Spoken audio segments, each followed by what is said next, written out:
And welcome to our June Comm Network meeting. My name is Lydia Salas, for those of you I haven't met yet, and I'm coordinating this Comm project.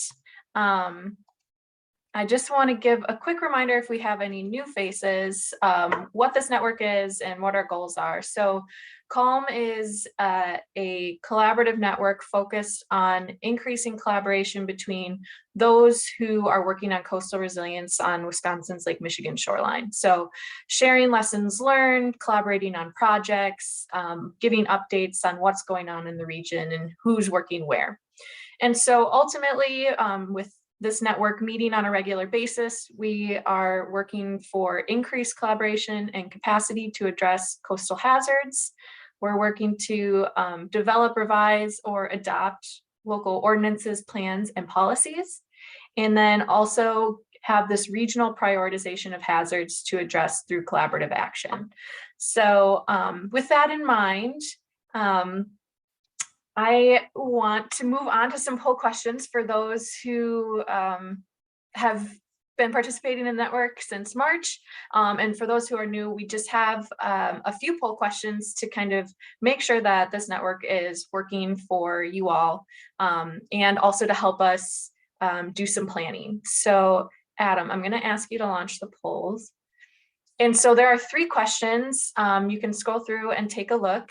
The first question is just getting at how, what the best or what you want to connect with other members of Comm about. So making sure that we're providing these opportunities for you. So on that list, we have opportunities for collaboration, requests, lessons learned from each other, to be able to share resources and tools or ask for resources and tools, and then updates on ongoing projects.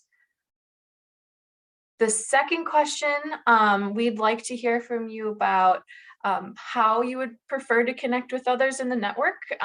We have a section in the newsletter right now, our monthly newsletter that goes out called the Coastal Resilience Newsletter, Wisconsin Coastal Resilience Newsletter. And so we can put postings in there. We also have the Wisconsin Coastal Resilience website. We can utilize a web page there.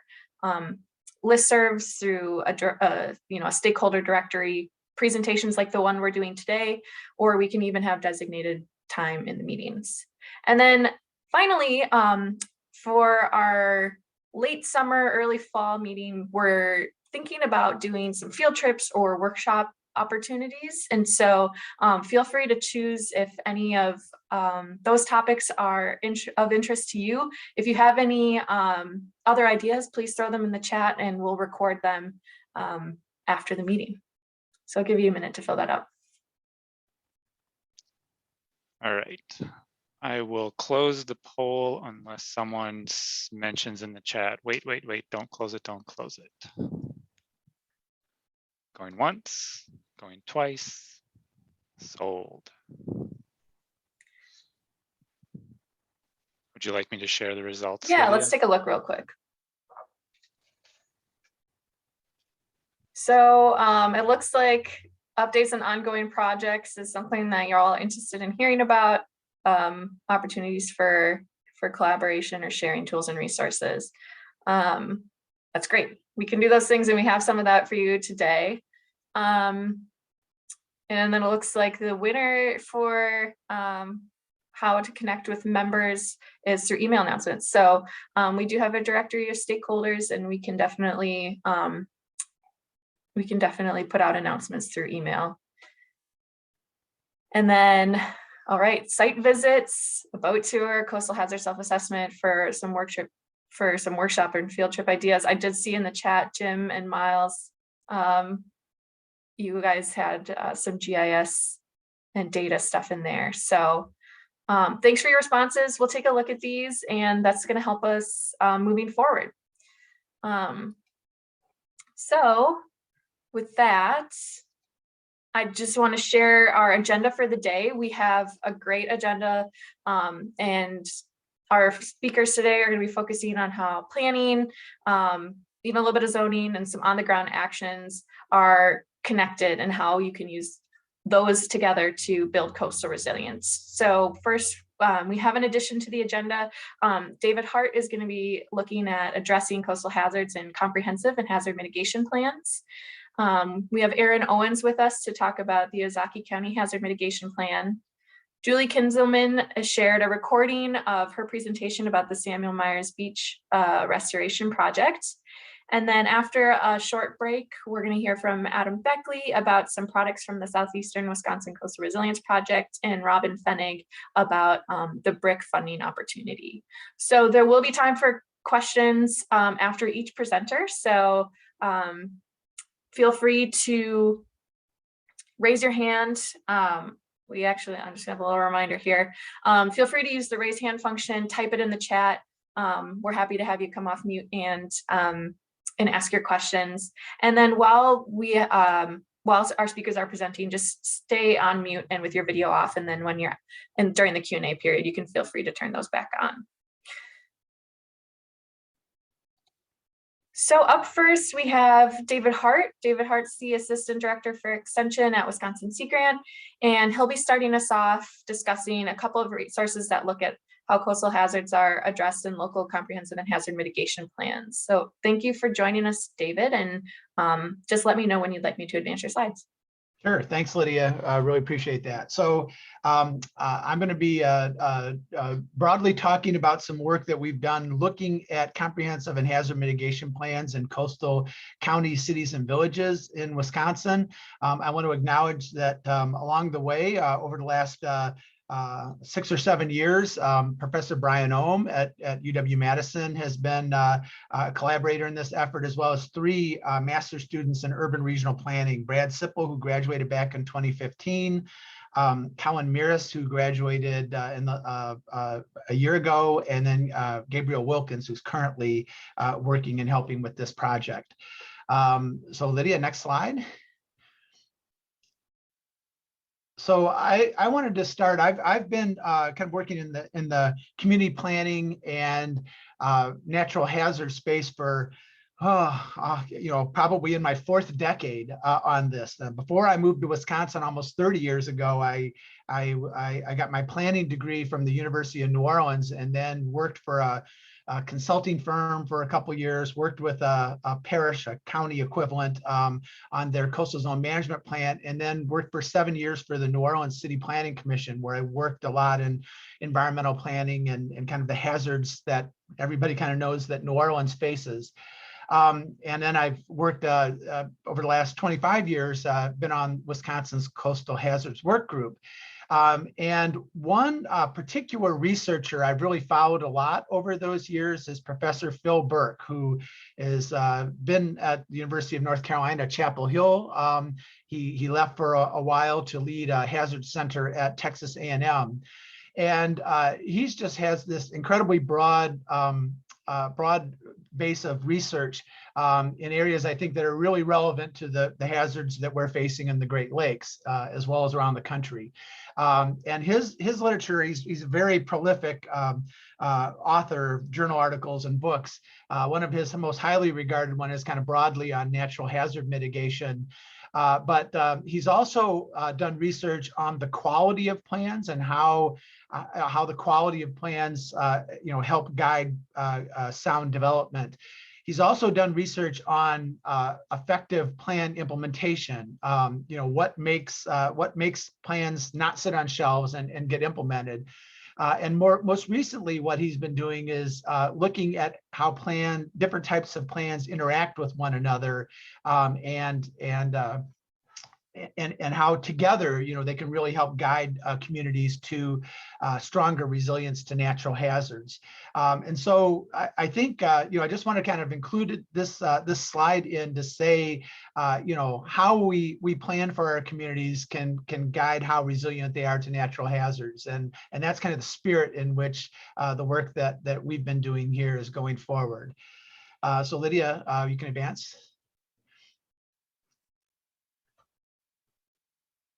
So just taking a bigger look at comprehensive and hazard mitigation plans, two types of plans that really have a strong role in guiding how communities in Wisconsin and across the country address resilience to natural hazards. The Department of Administration is really kind of oversees the comprehensive planning program in the state and has been logging the status of comprehensive plans over the last several years. And you can kind of see that most counties, cities, villages, and towns in Wisconsin have developed a comprehensive plan. I've got some statistics there. You can go to this library of plans at DOA if you want to get a spreadsheet that provides more detail on the status of comprehensive planning in Wisconsin communities. Also on the right-hand side, I've gone to FEMA and they have a status map there, and you can see in blue, most counties in Wisconsin and a number of communities as well have approved hazard mitigation plans. Those are on a 5-year cycle, and even those counties in yellow that you might see, several of them are probably working on, their plans might be relatively recently expired and they've been working on updates to those plans. So, as far as the state goes, many of our communities have comprehensive plans and hazard mitigation plans that are in good standing and perhaps at a higher level than many other states. So that's a sound footing, for our communities here in Wisconsin. Lydia, next slide. Okay, so back about 7 years ago, we did an inventory of plans in cities, villages, and counties in Wisconsin that are along the Lake Michigan and Lake Superior coast. This was supported by the NOAA Coastal Storms Program that was active for 3 or 4 years back during that time, and helping to provide NOAA resources to address resilience to coastal storms. And Brad Sipple, who I had mentioned earlier, as a master's planning student working with Brian Ohm and myself, did an inventory and identified 52 comprehensive plans and 17 hazard mitigation plans in those cities, villages, and counties, and then did a detailed review of those that started with keyword searches and involved kind of sorting through the plans. You can see the status of this. We hit 21 of 22 coastal cities, 15 of 17 coastal villages, 14 out of 15 counties, and 2 out of the 3 regional planning commissions as far as comprehensive plans go, and 14 out of 15 counties for hazard mitigation plans, and 3 cities have developed their own hazard mitigation plans at that time. And in the process, we were really looking for those that had good examples of including coastal hazards and analyzing coastal hazards in those plans. And we did longer observations and reviews of 5 comprehensive plans and 3 hazard mitigation plans, and shorter overviews of 5 city and village and 8 county plans that developed an awareness of coastal hazards. But those more detailed observations are maybe those that started to have some best practices that we might see. So next slide, Lydia. And just to give then I'll mention that we did an update of that just last year, and Colin Miras, planning student in the Department of Planning and Landscape Architecture, looked at those counties, cities, and villages that had updated and had new plans within the last period of time. You can see 16 hazard mitigation plans. Again, that requirement that every 5 years these plans are updated. That's why most of those communities and counties had developed a new plan since that review in 2015, and then 20 of those 50 plus comprehensive plans that we've looked at. And some of the trends we saw is that a growing number of communities were including coastal resilience topics in their comprehensive plans. And so that's a good solid finding that we had. And that several of the hazard mitigation plans that we looked at had more detailed analysis of coastal processes and the causes and effects of coastal hazards on those communities. And then finally, we saw increasing reference to climate change in local hazard mitigation plans. And perhaps that had a lot to do with the fact that Wisconsin Emergency Management really looked at climate change in their 2016 statewide hazard mitigation plan. And I was just listening to a podcast recently where that fact got called out, that they were one of the leaders in kind of addressing climate change in their state hazard mitigation plan. So, some good trends in what we saw between 2015 and 2021. Next slide. So just to get a little bit of an idea of some of the communities that we looked at and featured here, the featured comprehensive plans, we had 5 of those in this most recent update. The City of Ashland, City of Bayfield, Village of Fox Point, City of St. Francis, and the City of Sturgeon Bay. And then we had 7 hazard mitigation plans that we featured. These were all plans where we saw something in them that we thought might be of interest to people. And maybe you saw links back in the previous slides to those. I think that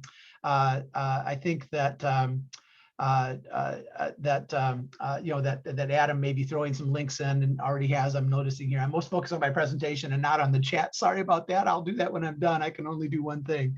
But anyways, so I just wanted to kind of pull out a couple examples here of some of the things here. In the City of Ashland's comprehensive plan, they really did a good assessment of how coastal hazards, but also they were looking at their waterfront and how to develop their waterfront and try to do that in a resilient manner. And so they had some implementation tools and some analyses that helped to support that. We saw the Village of Fox Point having a good solid coastal hazards analysis section that focused on bluff stability, recession, and beach widths. And they had some recommendations on some implementation measures such as bluff protection ordinances and native vegetation. We also saw a very strong analysis section in the Douglas County Hazard Mitigation Plan, and with some best practices for setbacks and property acquisition, and kind of a recommendation that they expand some of their analyses to the St. Louis River estuary, where some similar processes were going on. And then you'll hear, I won't steal Aaron's thunder, but you'll hear more about Ozaukee County's hazard mitigation plan. Next slide. And so just a couple of findings out of this. One thing that we saw was we felt that the comprehensive plans could benefit from including a broader range of implementation strategies to increase coastal resilience as we go forward. So hopefully we can provide some resources and ideas where that can happen. We also saw that the section of comprehensive plans that hazards were addressed in was in the natural resources or the recreation chapters of the plans, and felt like it might be good to be able to include thinking about coastal hazards and other elements of the comprehensive plans, particularly land use, transportation, housing, and economic development. And that is that's something that on the national level researchers have seen and put forward as well too. Next slide. And then just a couple other things. We saw we saw some plans, some strength in some plans where regional planning commissions or county planning departments were involved. And where sometimes there was separation between who was doing the hazard mitigation plan and who was doing the comprehensive plan, sometimes that led to less analysis of hazards and maybe some divergence in policies between the plans. And so there's kind of an idea kind of on the national scale that perhaps we try to broaden the groups of people that are involved in development of the plans, and having emergency management, hazards coordinators and planners and other departments, kind of a broader implementation team, may be beneficial as well as we go forward. Next slide. And then the last thing that we've done here is we're starting to work on a story map. So rather than doing kind of static updates, we can do a kind of a more of a rolling type of an update if we use story maps. And so we started to develop a story map. We're definitely going to change it. That's one of the nice things about story maps is they can be updated quickly and more dynamically. So Gabriel Wilkins along with me and Brian, have been kind of looking at developing a story map that features the reviews that we've done. It starts with an overview of just what comprehensive plans are and hazard mitigation plans, and how they can address coastal hazards. And then we right now have 5 plans that we've done: the City of Ashland plan, the Douglas County Hazard Mitigation Plan. We looked also at Kenosha's comprehensive and hazards plan and how well they work together. The City of Milwaukee's hazard mitigation plan we feel does a pretty good job of addressing climate change. And then just recently have added a newer plan, the City of Superior's comprehensive plan, and we feel that that plan is a really nice format that's easy to digest. And then we've got a section where we have more plans where we didn't go into quite as much detail, and we've got some plans to be able to expand this as well too. Next slide. So just I'll end with a couple next steps here. One is to enhance this story map, like I mentioned, and we'll be able to include a section in the story map to feature some resources and best practices to help communities strengthen resilience through their planning efforts. And then we also want to be able to kind of track, again, like I said, more dynamically as new plans come on board and we see some best practices there. So that's some of the things we're hoping to do to enhance the story map. I'd also my next step might be to ask the coastal management staff and the Wisconsin emergency management staff to take a look at the story map and provide us some guide back and feedback in order to be able to make that better. So that's one of the things I'll be reaching out to over the next few weeks to do. Next slide. And then also, it's not just comprehensive plans and hazard mitigation plans that guide community growth and help to build resilience. There's a series of functional plans and smaller area plans that we need to be aware of too. It's not just the 2 big ones there that we're talking about. You can kind of see a little bit of a listing. So probably for selected communities, we'll start to go in and kind of develop that broader network of plans that are addressing resilience, and see if we can't start to take a look at those plans and understand them a little bit better. That's a big effort. Obviously, I've got a lot of plans listed there. So to do a comprehensive inventory of this will be pretty time consuming. But we'll probably start with a few communities and beginning to look at the full range of plans that are out there and how they relate to coastal resilience. And the next slide. And then we do have a resource. It's a coastal community overview map. It's an interactive map where you can click on a county, city, village, or town. And if you see the resources on the right-hand side, get quick links to their government websites, their web maps, their codes and ordinances, their zoning codes, and links to their plans. It's kind of a quick access to information about those communities. It's something that needs to be updated, and so we're working on updating that. We're going to move that to an ArcGIS online web map format, and we're in the process of doing that and making sure links are updated. You can kind of get to the map that we have right now through the link below, and that's another way to be able to kind of get at some of this information and be able to look at these plans in your own, if you're interested in some of them. And then I think my last slide will be the next one. Yep, that's it. So I'll turn it over, and hopefully, I don't know if there's time for questions. I maybe used up all my time, but happy to answer any if there's 1 or 2, and start to look at the chat. Yeah, thanks, David. So I'll read out one question Robyn had in the chat. She was just asking about plans for updating these reports once, as new data like climate change data becomes available. Is there a plan to update it or to use the story map to update this analysis? Yeah, hopefully I answered some of your questions, Robyn, in my, as I went forward in the presentation here. Yeah, we definitely noted that pretty much all of them were updated. And even actively now, there's several of them in development. And hopefully the story map will help us kind of keep up on that a little bit better. So hopefully that answers things. If you have more specific question, I can definitely tackle that too. Well, thank you so much, David. So if you have any questions for David, feel free to put them in the chat.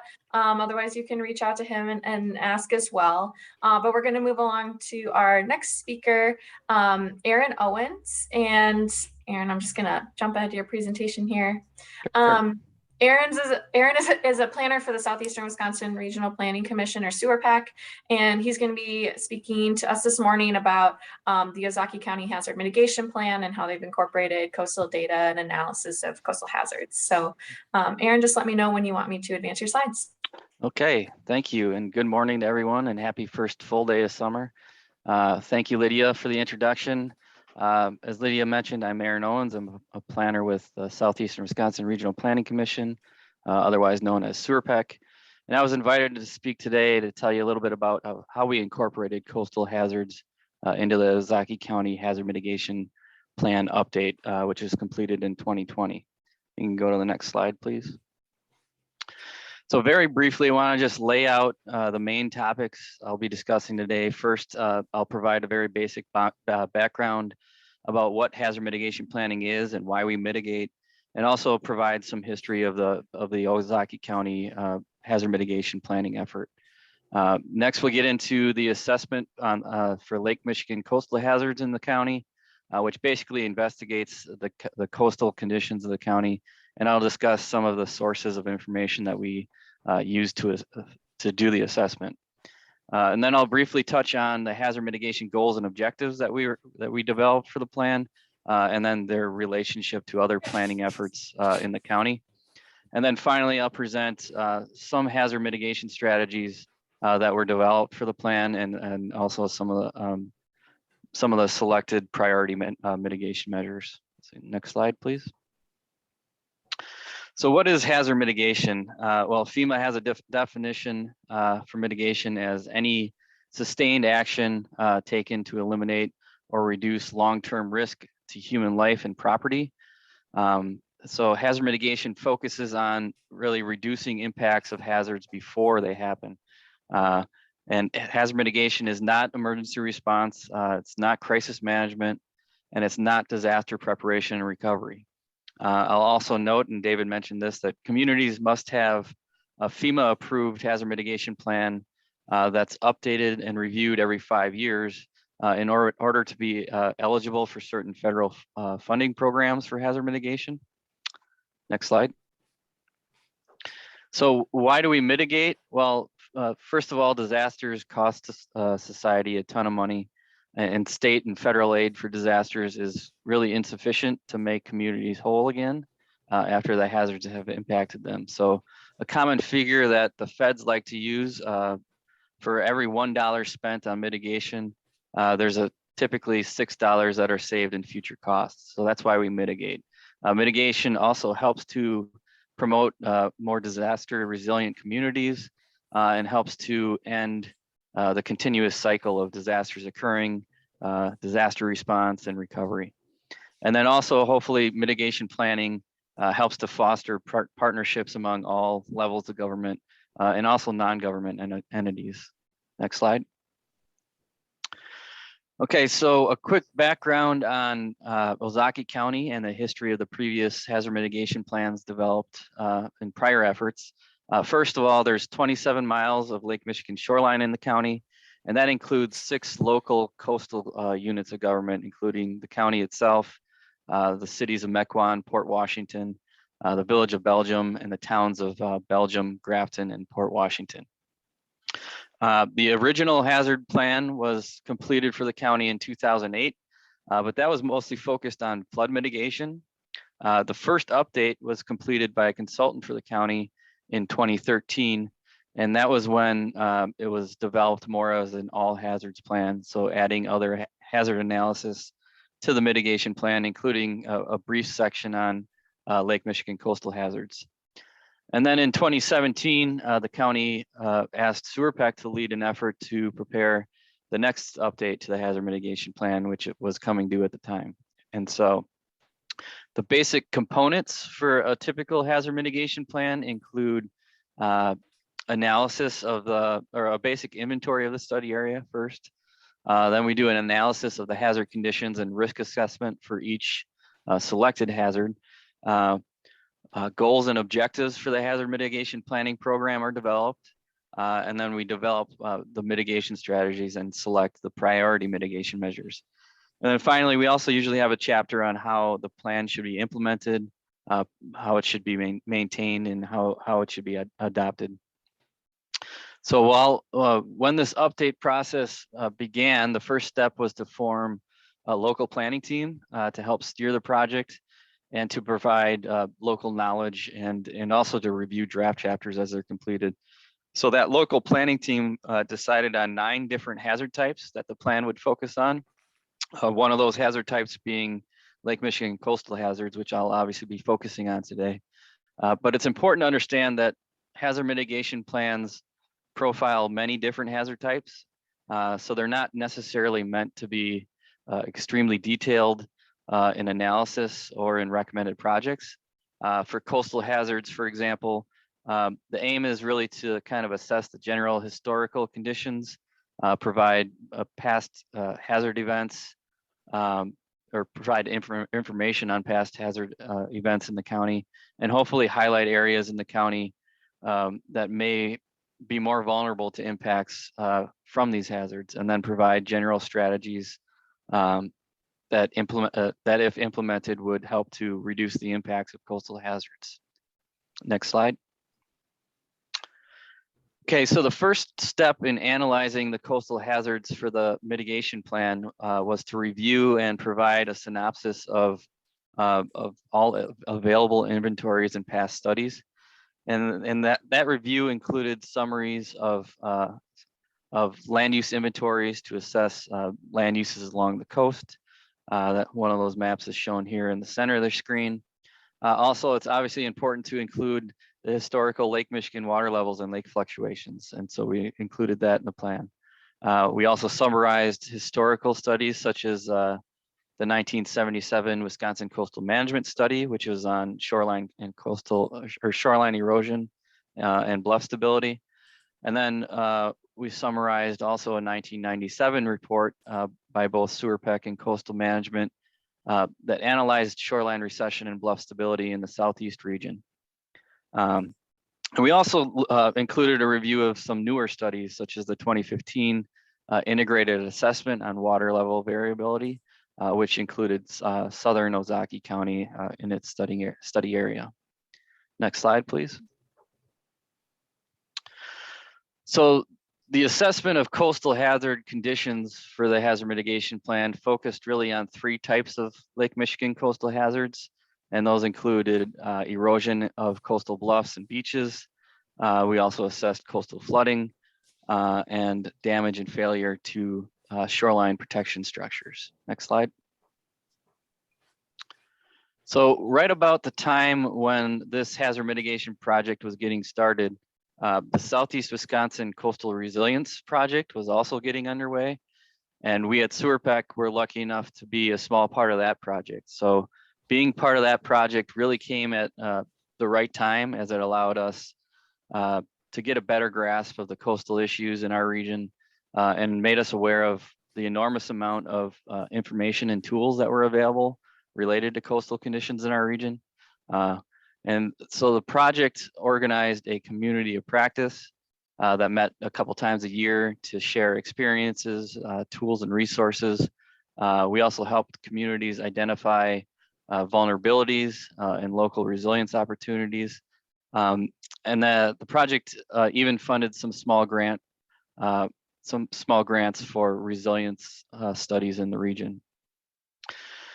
The project also produced several resources that I think Adam will be talking about in a little bit more depth. And these provided education and guidance on the risk reduction strategies to protect coastal areas. And some of those resources are shown here on the slide, include a property owner's guide to protecting your bluff, a guide on nature-based shorelines, a coastal resilience self-assessment, and a Great Lakes beach and resilience guide, and among other resources. So a big thank you to the groups associated with that coastal resilience project, and that included Wisconsin Coastal Management, Sea Grant, UW-Madison, NOAA, and some others. But we found that project to be very helpful for those of us who aren't necessarily in coastal experts and don't work in the coastal realm full time. But we're also excited to see the spirit of that project is pushing forward with its Comm network. So next slide. And one of the resources that we learned about through the coastal resilience study was the Wisconsin Shoreline Inventory and Oblique Photo Viewer. And so this is a web-based tool that allows you to view photos of Great Lakes coastal areas in Wisconsin. And that tool, you can use the tool to compare geotagged images of shorelines from the mid 1970s to 2021, and kind of visually assess changes as they've occurred over time. The tool can also be used to view and compare completed assessments on shoreline features and conditions. And it has GIS shapefiles available for download with inventories that included types of shoreline protection, assessments of bluff conditions over time, and measured short and long-term recession distances for bluffs and beaches. Next slide. So at the time of the Ozaukee County Hazard Mitigation Plan, the data available on the Shoreline Viewer tool for certain assessments represented conditions in 2007, and thus represented conditions with much lower Lake Michigan water levels. Since that time, the inventories for the tool have been updated and represent, I believe, 2018 conditions. And so the next update of the Hazard Mitigation Plan for Ozaukee County will have an interesting look at the changes from the lower water levels that we profiled in 2007 to much higher water levels in 2018.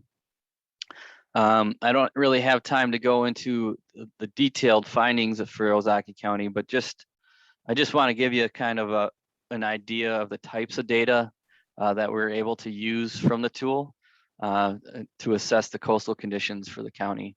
So shown here on the left of your screen, we were able to map the types of shoreline protection in 2007. And at the time, nearly 70% of the county's shoreline was unprotected. The tool allowed us to also map the general conditions of Lake Michigan bluffs, and that's shown here on the center map. The bluff condition assessment gave very general categories of bluff stability and included moderately stable, moderately unstable, unstable or failing, and then also obviously areas where there was no bluff were indicated as well. We're also able to map the types of bluff failure that were present in 2007, and that's shown on the map on the right. So the types of bluff failure in the assessment included deep-seated slumps, shallow slides, bluff creep, and then also pointed areas where there were no obvious failures. Next slide.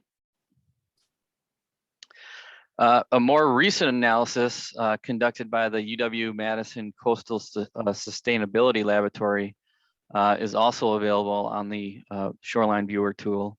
And this study used historical aerial images and GIS techniques to measure long-term and short-term bluff crest recession, bluff toe recession, and general shoreline recession along the shores of Kenosha, Racine, Ozaukee, and Milwaukee counties.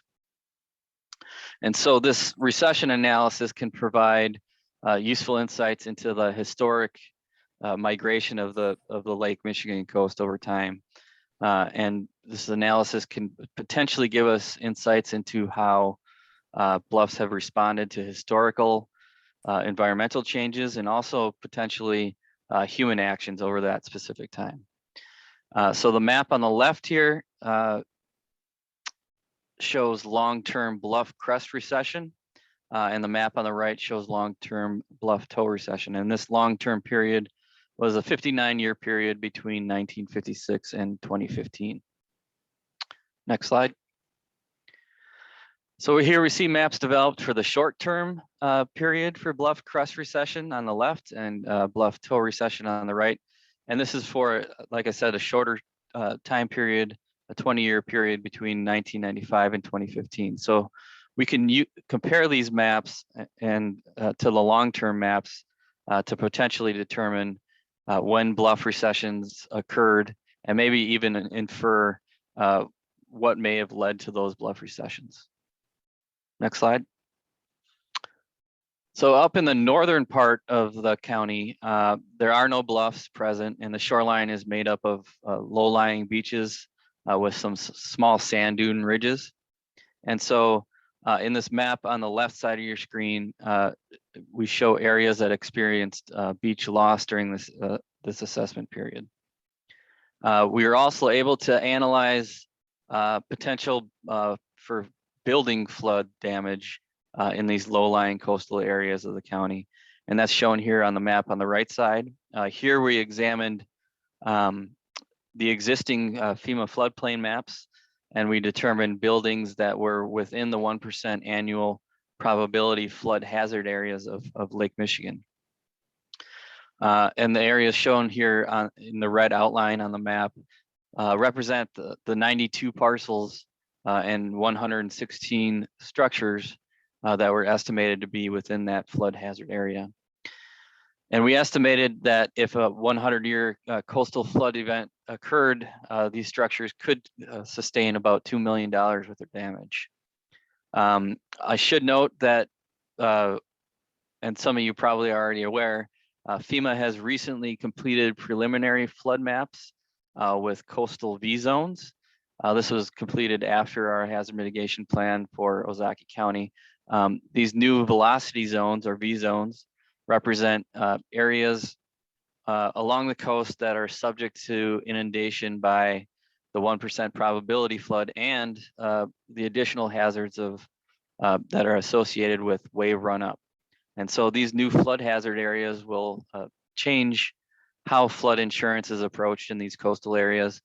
And these low-lying areas in particular will need to be reassessed in the upcoming or in the next hazard mitigation plan update for the county. Next slide. So one thing FEMA likes to see in these hazard mitigation plans is an assessment of how future conditions may affect the impacts of these hazards. And so as such, we included a discussion in the plan on potential future changes in coastal hazard conditions. And obviously, one of the main things that we assessed was the potential for changes in coastal hazards due to climate change impacts. And what we found was a lot of uncertainty. So there's projected to be increases in precipitation, which could obviously lead to increased lake levels and all the perils of erosion and coastal flooding associated with those higher lake levels. However, temperatures are also expected to rise. And when you combine higher temperatures with decreased ice cover on the lake in the wintertime, there's likely to be more extended periods of increased evaporation. And that could lead to potentially periods of much lower water levels. And obviously, there's perils associated with the lower lake levels that are associated with negatively impacted shipping and tourism industries, as well as the potential for the erosion of the lake bed. So we have been also experiencing changes in winds over Lake Michigan. The wind strengths have been increasing and shifts in prevailing wind directions have been observed coming more often from the easterly direction rather than the southwest direction. And so obviously higher wind strengths from the east when combined with less ice cover in the winter, that could lead to greater offshore wave development, and that could cause some more trouble for the coastal areas. And so the big takeaway is that, like I said, there's a lot of uncertainty on how climate is going to affect coastal hazards in Ozaukee County, but we should really plan for a large variability in Lake Michigan water levels going forward, along with some more extreme storms and wind-driven run-up. Next slide. So the formulation of goals and objectives is obviously an essential task that needs to be undertaken before plans can be prepared. And so the local planning team established a set of 6 broad goals for the hazard mitigation planning program. And those goals are shown here on the slide. These goals have been established to kind of align with the goals from other county planning programs, particularly the multi-jurisdictional comprehensive plan, which is really the framework for physical design and development of communities in the county over the long term. We also often see hazard mitigation strategies integrated into the local comprehensive plans so that communities can continuously manage development in a way that does not lead to increased vulnerability to these hazards. So in addition to the county's comprehensive plan, we also reviewed and considered the goals and objectives from other planning efforts. And those included the county's land and water resource management plan, the parks and open space plan, farm preservation plan, several watershed plans, and then also regional plans, including SewerPEC's Vision 2050, which is the regional land use and transportation plan. And so these goals and objectives that were developed for the hazard mitigation planning program were then applied when developing mitigation strategies and selecting out the priority recommended strategies. Next slide. So coastal management strategies are presented in the plan in 4 main categories, and those included regulation and policy measures, bluff top and bluff face measures, near shore and shoreline protection measures, and then also public information and education programming. Next slide. So first, I want to quickly point out a few of the recommended regulations and policy measures. And I'll note that those mitigation measures in bold here are determined or were determined by the local planning team to be priority strategies.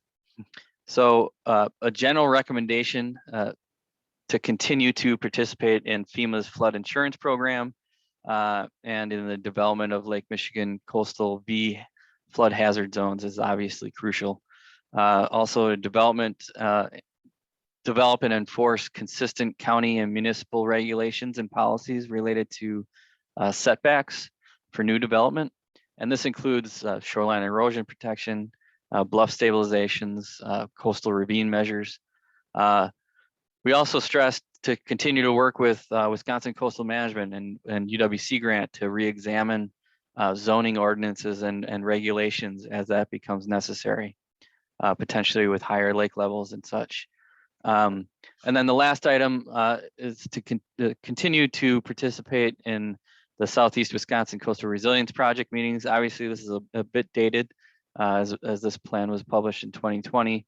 But of course, we're all here participating in the larger Comm network, which includes all of our coastal neighbors throughout the state. So these groups are very critical for counties and for local officials to stay on top of the coastal issues that we're seeing. Next slide. So bluff tops and bluff face mitigation measures. We encouraged bluff top BMPs, especially in those areas that were identified as having significant bluff crest recession. And specific bluff top BMPs were discussed in the plan, and those include strategies for stormwater management, groundwater management, and also vegetative plantings. We also continue to review and implement up-to-date geotechnical engineering studies, and very importantly, support the pursuit of funding for those updates. Very important information coming out of those. Consider relocation of buildings that are determined to be high risk for damage or loss due to bluff failures, or consider acquisition and demolitions for those buildings that cannot be safely or economically relocated. And then also a very important measure, continue to enforce the county setback regulations along the coastal bluffs and ravines. Next slide. Mitigation measures for near shore and shoreline protection. First, it's recommended to conduct an updated inventory and assessment of the conditions of and effectiveness of the shoreline protection structures along the coast. Secondly, ensure that breakwater walls that are protecting the harbor of Port Washington remain effective under all Lake Michigan conditions and levels. Construct shoreline protection structures where public infrastructure is at risk. Consider voluntary acquisition and demolition of structures in those 1% annual flood hazard areas along the coast. And then also landowners should always consider nature-based shore protection measures first and whenever possible. Next slide. Mitigation measures related to public information and educational programming. Again, we stressed that communities should continue to work with the experts at Wisconsin Coastal Management Program and at Sea Grant for public education.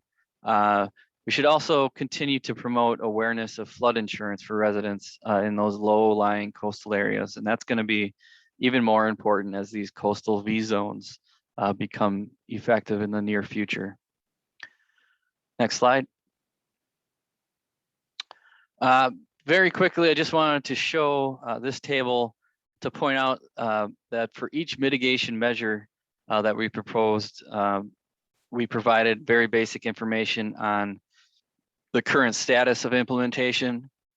We assigned a high, medium, or low priority of implementation. We provided recommendations for management agencies or departments that could potentially lead the implementation of each of these mitigation measures.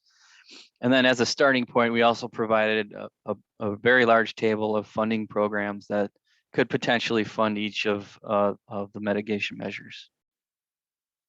Next slide.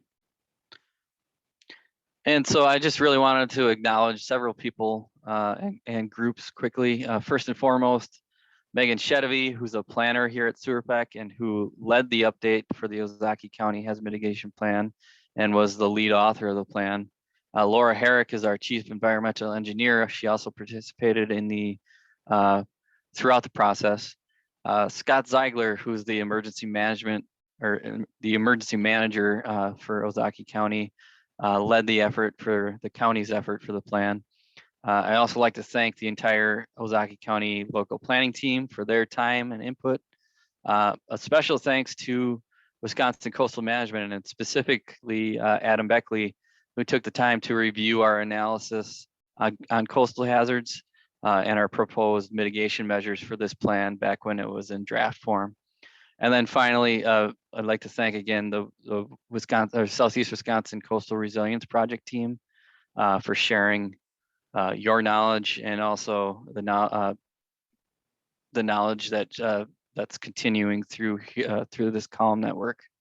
And so with that, I apologize. I probably went slightly over my time. So, but if we have any time, I'll do my best to answer any questions. Thank you so much, Aaron. Yeah, we do have time for one question, and Julia put a question in the chat wondering how the local planning teams are formed and selected and who's included in those local planning teams. Yeah, good question. So the local planning teams, you know, they were developed for at least the previous planning effort. So that's usually a starting point, is to reconvene people that were on previous planning teams, but it includes local officials, police and fire officials, planning departments, public works departments are a big important group on those teams. Also non-governmental entities. Sometimes we have Red Cross representatives, obviously representatives from universities. I'm probably leaving some out, but yeah, that and the formation of that group is typically headed by the emergency manager, but we also provide input on that. Thanks, Aaron. Thank you so much. And Robyn also added a little something to that in the chat, so you can take a look there. We're going to move on to our next presentation, which is on the Samuel Myers Park Restoration Project in Racine. And this is an on-the-ground restoration project that's a great case study for leveraging multiple funding sources and using an adaptive management approach to improve nearshore water quality and increase coastal resilience. So unfortunately, Julie Kinzelman was not able to join us this morning, but she did share a recording with us. This is a version of the presentation she was going to give us today from another event. So I'm going to play the audio and enjoy. Good afternoon. I'm Julie Kinzelman, Associate Lecturer in the College of Natural and Health Sciences at the University of Wisconsin-Parkside. Thank you to the American Shore and Beach Preservation Association Selection Committee for honoring Samuel Myers Park with a 2021 Best Restored Shore Award, and to the City of Racine for allowing me to present on their behalf. Resilient communities can withstand adverse environmental conditions because critical infrastructure assessments have been performed, natural spaces preserved, and cooperation exists among stakeholders. Restoring coastal ecosystems in a changing environment is challenging, to say the least. But the goal for Sam Myers Park was to create a resilient, sustainable space that provided multiple ecosystem service co-benefits. Nature-based solutions can provide significant regulating, cultural, supporting, and provisioning ecosystem services while reducing coastal vulnerability. Examples include mediation of surface runoff, erosion control, pollination, recreation, and nutrient cycling. Samuel Myers Park is one of 3 City of Racine municipal parks with a recreational beach. As focal points for social gatherings, enhancers of quality of life, and opportunities for economic development, these recreational beaches are an integral part of the City of Racine community. As we can see from this slide, Samuel Myers Park did not always exist. So on the slide on the right, you can see the purple outline, which tells you that Samuel Myers Park was formed on reclaimed land. Infill occurred progressively over time from the 1930s through the 1970s, ultimately ending in 1974-ish. And you can see in this 2014 aerial image that Samuel Myers Park is now embayed. Therefore, throughout much of its history, it suffered from poor nearshore water quality and rampant invasive species which formed on these accreted sediments. To address these concerns, the City of Racine Public Health Department embarked on a 4-year intensive effort to determine causes of water quality impairment. Pollution sources were identified using the US EPA Beach Sanitary Survey Tool, stormwater outfall assessments, mapping, nearshore-offshore water quality monitoring, and hydrodynamic circulation studies within the embayment. A wetland delineation and vegetation survey were also performed as the foundation for invasive species control. What resulted from this research was the restoration approach that you see on the slide, which allowed the City of Racine to address environmental stressors that were resulting in poor water quality while at the same time creating coastal habitat and improving public access and creating opportunities for recreation.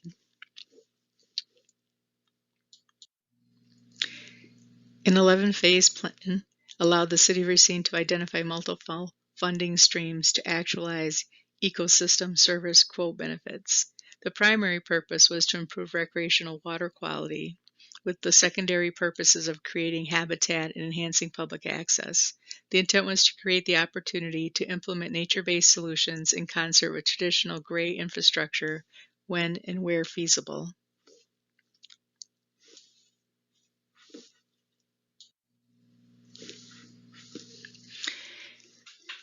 Major design features included enhancing the existing rubble mound breakwater.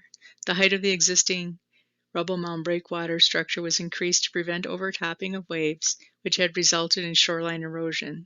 This design feature protects the shoreline and provides greater coastal resiliency. A return channel was also added to decrease stagnation. A series of interconnected green infrastructure components, including 2 engineered wetlands, a rain garden, and a bioswale, were established to intercept surface runoff resulting from more frequent and intense rain events. Approximately 300 stormwater trees were also installed to further enhance infiltration and carbon sequestration. The site was graded to establish steeper slopes and soils amended to further enhance infiltration capacity, including the establishment of a dry prairie at the interface between the upland area of the park and the engineered wetland.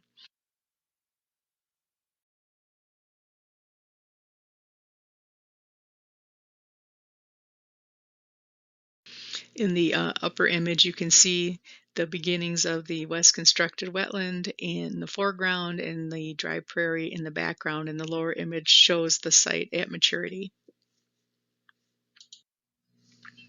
Phragmites and other invasive species were removed and managed, and over 60,000 units of native vegetation established, including fruit-bearing trees and shrubs, to improve stormwater infiltration, nutrient cycling, and enhance habitat.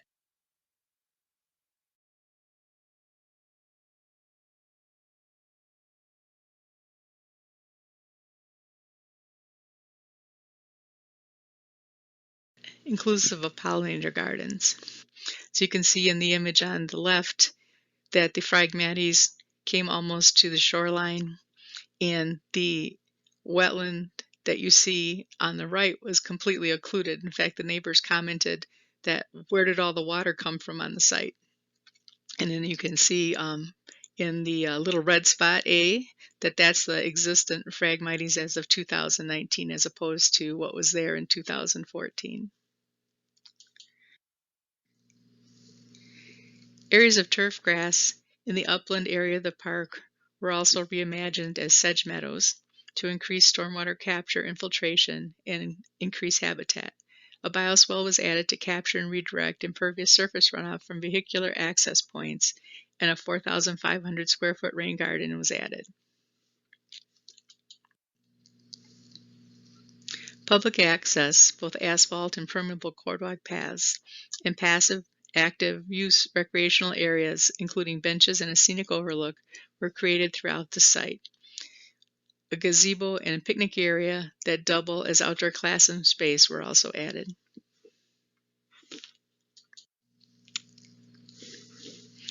Using a combined gray-green approach to coastal resiliency resulted in enhanced carbon sequestration, stormwater capture and infiltration, stabilization, and habitat, as well as multiple ecosystem service co-benefits, including improved recreational water quality, reductions in phosphorus loading and algal blooms, and reduced invasive species.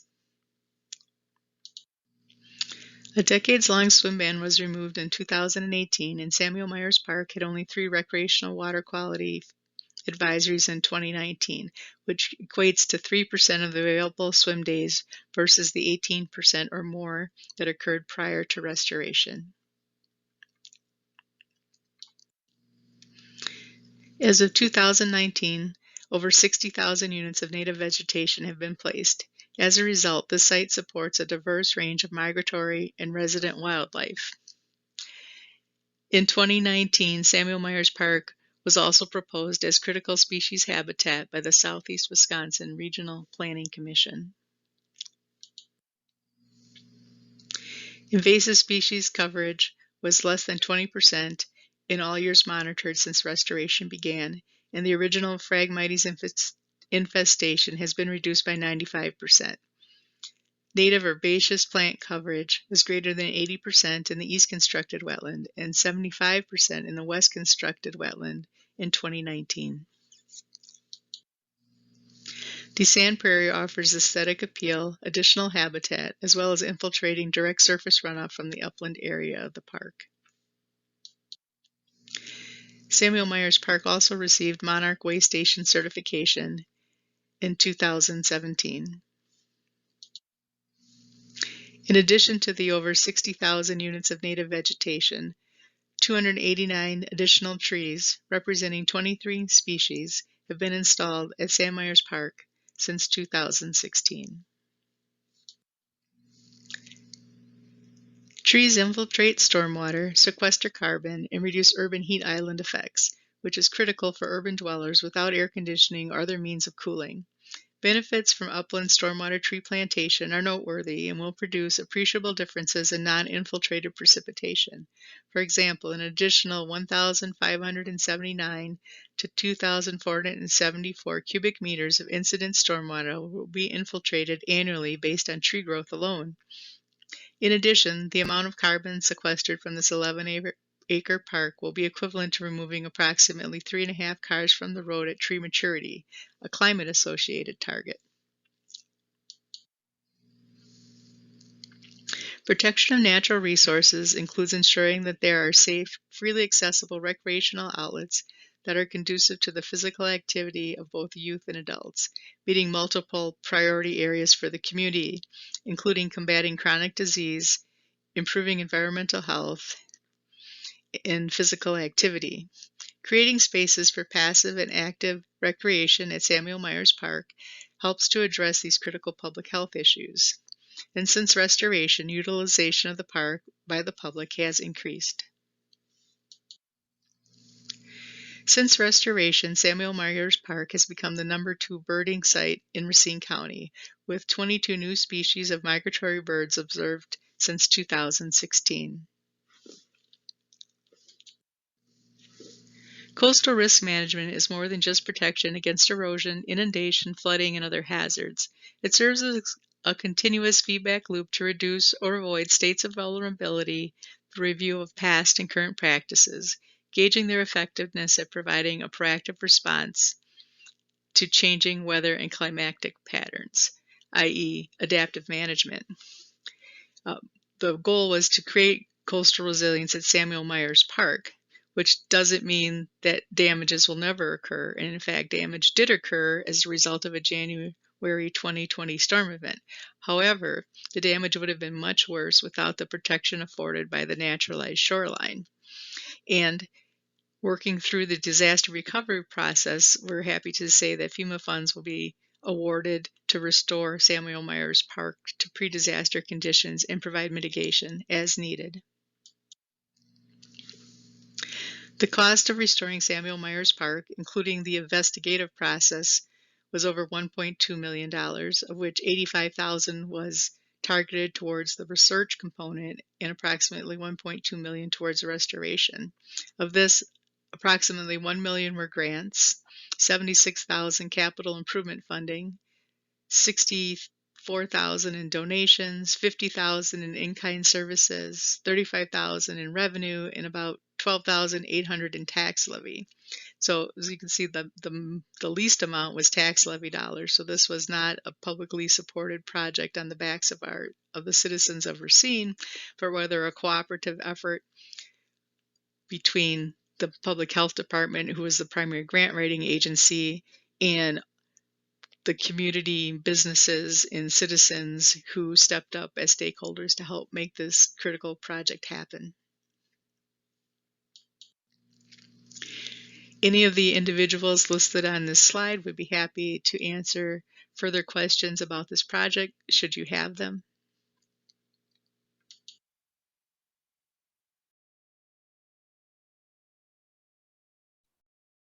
Well, thank you all so much. And Julie wanted me to let you know that if you have any questions, you can use her contact information on this slide. We're going to take a quick 5-minute break and we'll start back promptly at 11:15. So go get your coffee, take a restroom break, stretch your legs, and we'll see you back here in about 5 minutes.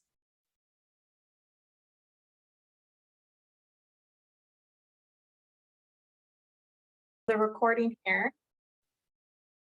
And I will introduce our next speaker, Adam Bechle, who is a coastal engineering outreach specialist for Wisconsin Sea Grant. And as a few of our speakers this morning alluded to, he's going to be talking about some of the products that came out of the Southeastern Wisconsin Coastal Resilience Project that focus on risk reduction strategies. So Adam, feel free to share your screen and take it away. Thanks, Lydia.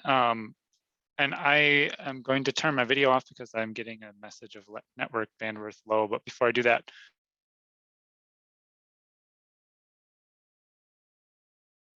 Oh, Adam, you just went muted. I There you go. muted myself instead of stopping my video. Okay, so I just put a link to the chat of all the different resources that have I'll at least be highlighting, so you can go and check them out. So let's start my presentation. So as Aaron had mentioned and Lydia just said, you know, this the Southeast Wisconsin Coastal Resilience Project, which was funded by NOAA and was a collaboration between the Coastal Management Program, Sewer PAC, Wisconsin Sea Grant, where I work now, and UW-Madison Engineering, did a lot of things that Aaron had covered. And one of the things that we did was put together some resources on coastal resilience practices. And so I just wanted to highlight some of the main ones that we put together, specifically focusing on things that could guide projects like Sam Myers. In fact, Sam Myers is featured as a case study or example in 2 of these 3 guides. And so wanted to kind of highlight them and touch on those aspects that are kind of related to what we saw Julie talk about, the process she went through, nature-based shorelines, and some of those benefits. So first is Great Lakes Beach Resiliency Guide. This was put together by a number of beach experts in Wisconsin, including Julie, over a period of time. And I'm just going to kind of give a highlight because a lot of it is what Julie covered in her presentation. But the objective of the document is to provide a blueprint for communities or stakeholders how to plan, build, and maintain beaches that are resilient to coastal hazards.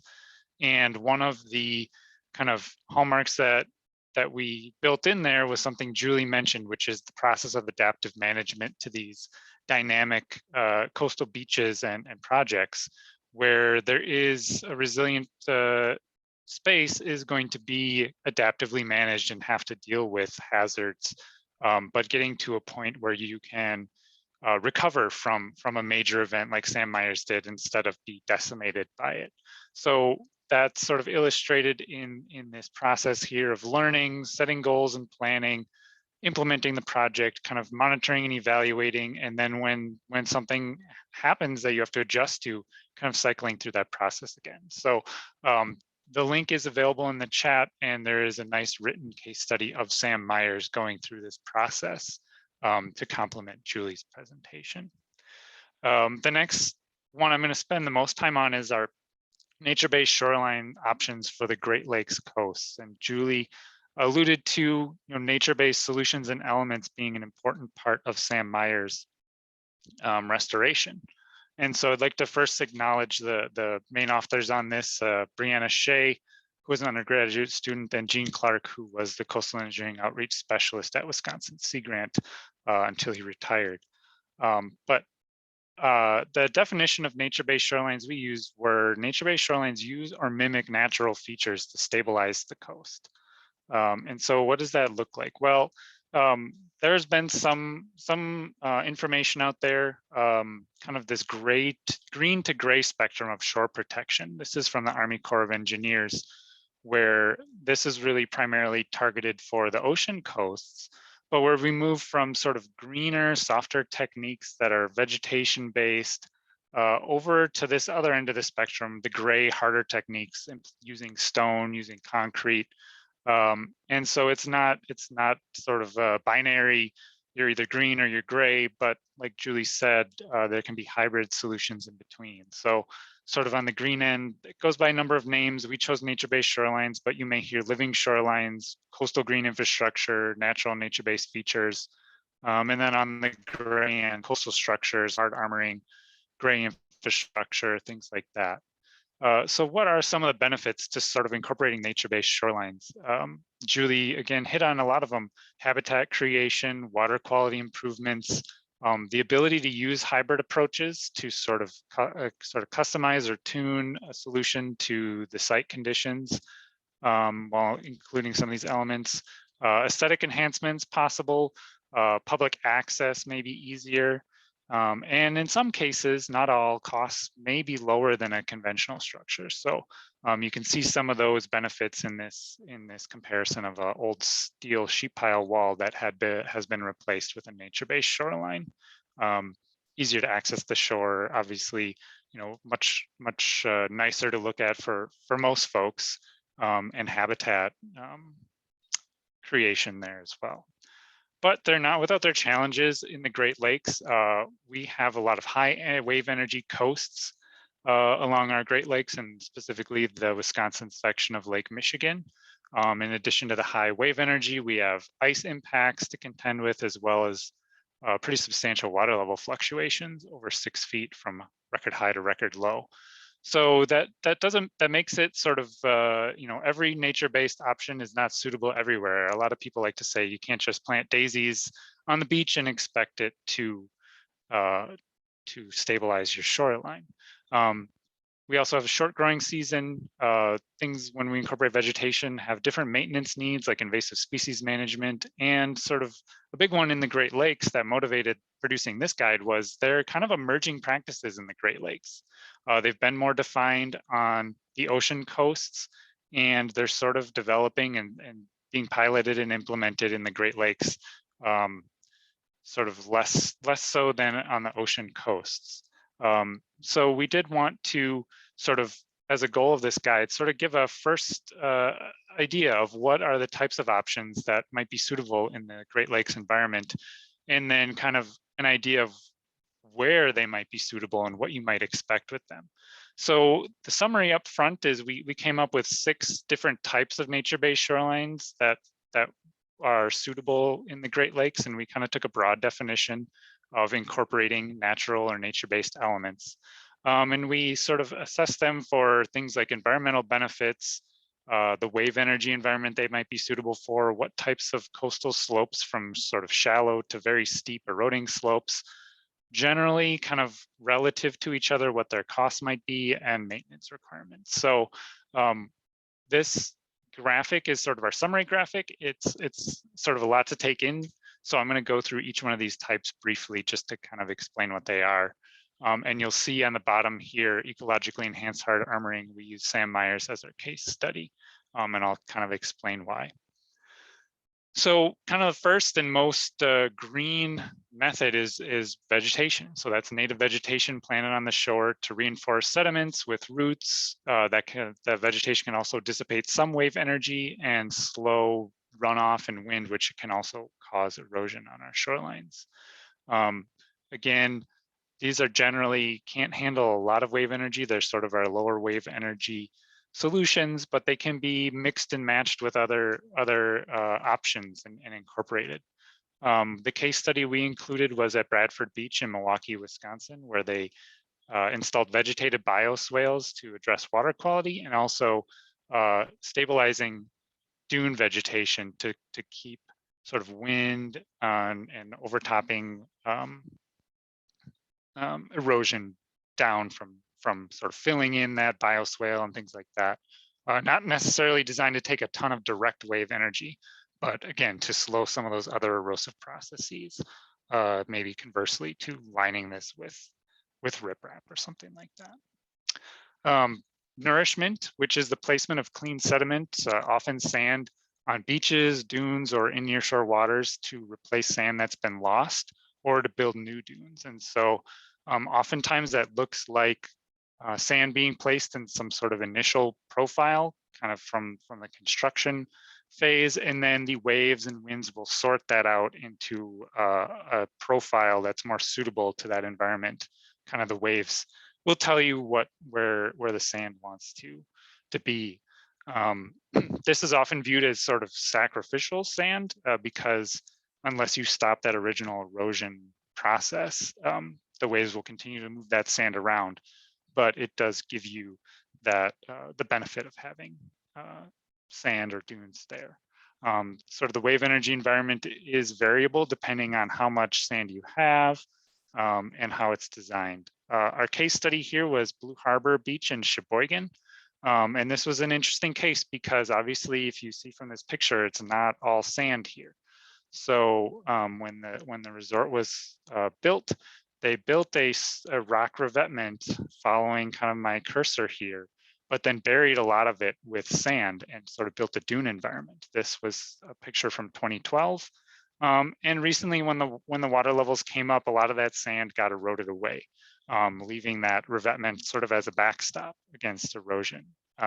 So it was that hybrid solution of a gray and sort of a greener combination.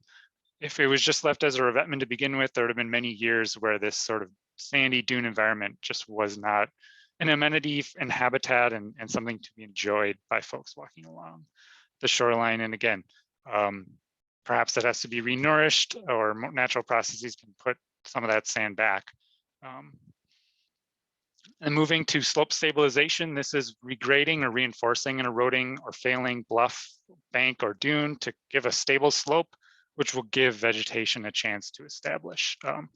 Plants can't really establish on over steepened eroding slopes, but they can start to provide habitat benefits once you get that slope somewhat stabilized. Wave energy that it works in really depends. If you have toe protection or revetment at the base, it can be in a pretty high wave energy environment while providing those habitat benefits. So the example here is a former University of Wisconsin-Milwaukee's Chancellor's residence in Shorewood. You can see from this 2012 photo, the bluff had sort of eroded to within about 8 feet of the house there, and a very steep and bare slope. And so there was an existing revetment, so wave energy wasn't as big of a concern, but certainly that bare and over steep slope was a concern.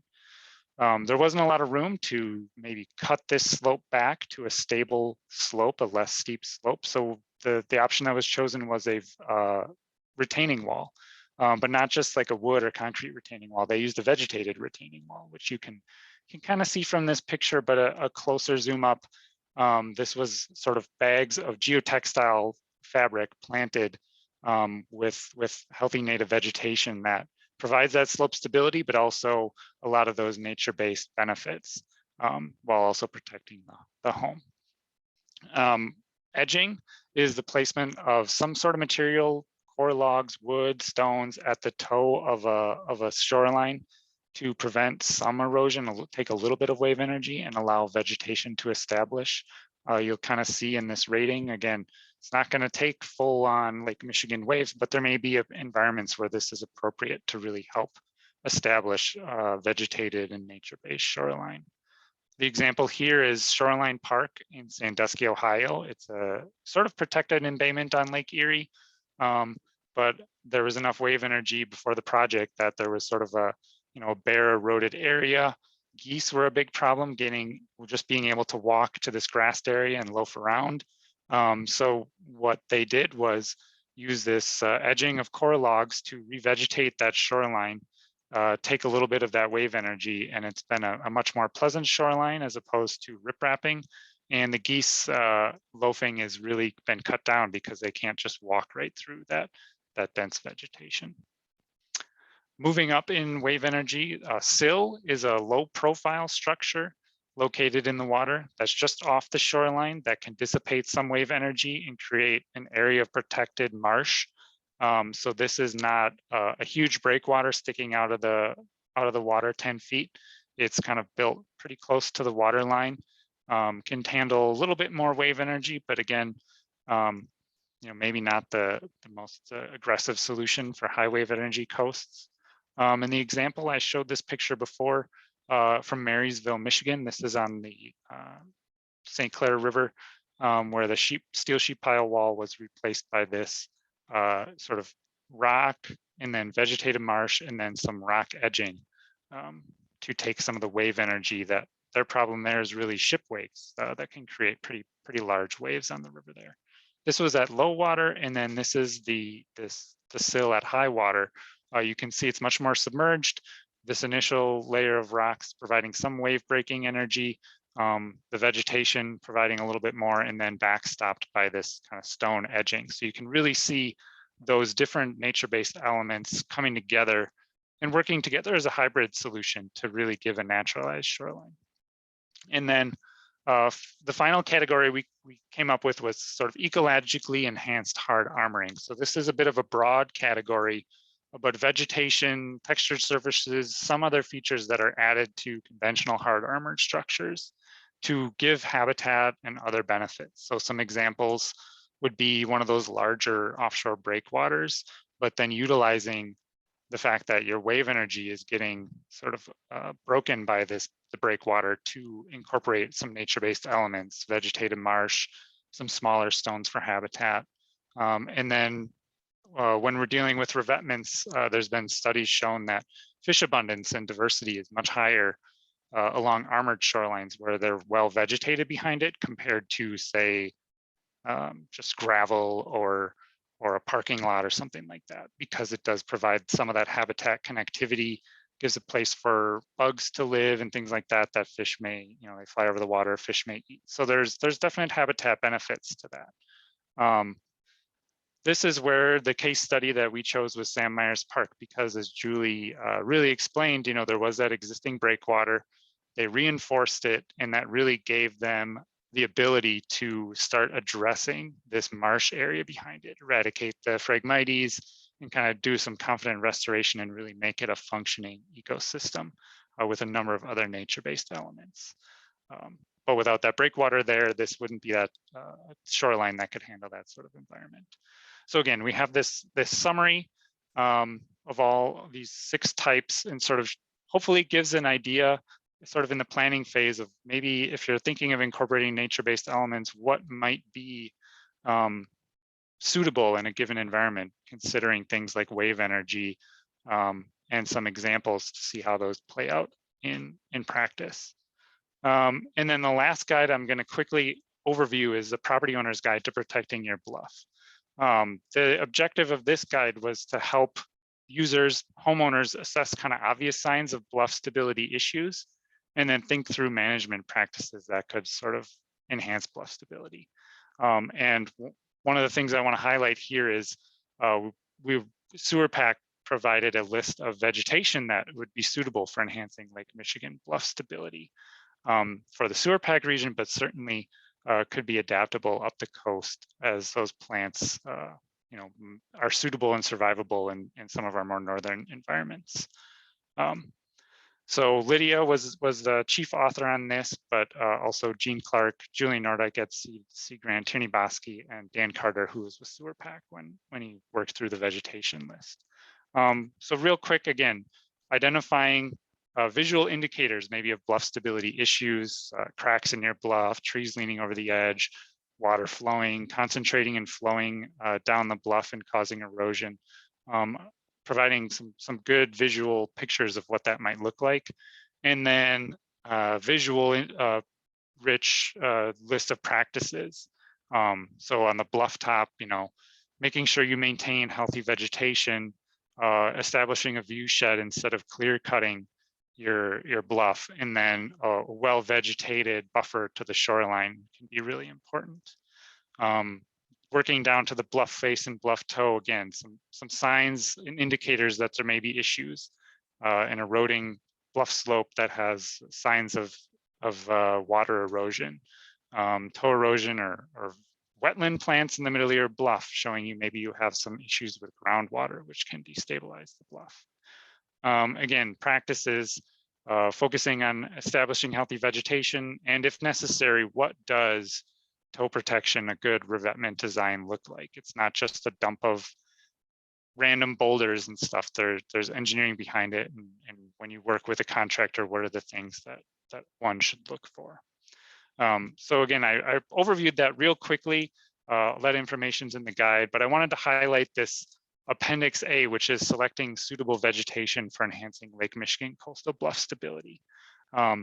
So what this has in it is a list of ground cover, shrubs, and trees that would be suitable for a typical Lake Michigan bluff environment. Again, focused on southeastern Wisconsin, but it's applicable up the coast as the plants are able to survive. And so for each of those 3 categories, ground cover, shrubs, and trees, listing of 10 species, where they might be suitable, what types of roots they have, are they deep, are they spread broadly, how high they might grow to, if you're worried about visual impacts of viewing the lake, that's important. Soil type, moisture considerations, sun and shade tolerance, and then any extra benefits, wildlife benefits, pollinator benefits, whether you have to worry about deer. And then for a number of these vegetation, sort of a visual representation and a little write-up. For example, this red osier dogwood can withstand being partially buried by bluff sediments. That may be an important consideration to include, as well as specific types of bees that may like these plants. So really helping trying to answer that question of what can I plant on my bluff that would be beneficial and what might go where. So that was the sort of the quick overview of those 3 guides. The links are in the chat, and I'd just like to acknowledge all the folks who contributed to these guides from the partners on the Southeast Wisconsin project. And I think with that, if we have time for questions, I'm happy to answer them. Yes, thank you so much, Adam. And we do have some time for questions. And we have one in messages from Melissa asking, what are stone sills anchored in place with, if anything? Yeah, so stone sills, you can kind of think of them as like almost mini breakwaters. They're not anchored to the bottom, but basically those stones are kept in place by sizing the stone large enough to not be moved by the waves you would expect in that environment. So sort of there's a distinction between a sill, which maybe is a little bit smaller, and say a breakwater, which will handle much higher wave energy, that will have much larger stones and stick out of the water a lot more. Thank you. And we do have time for a couple more questions. If anyone in the audience has them, feel free to unmute or to type them in the chat.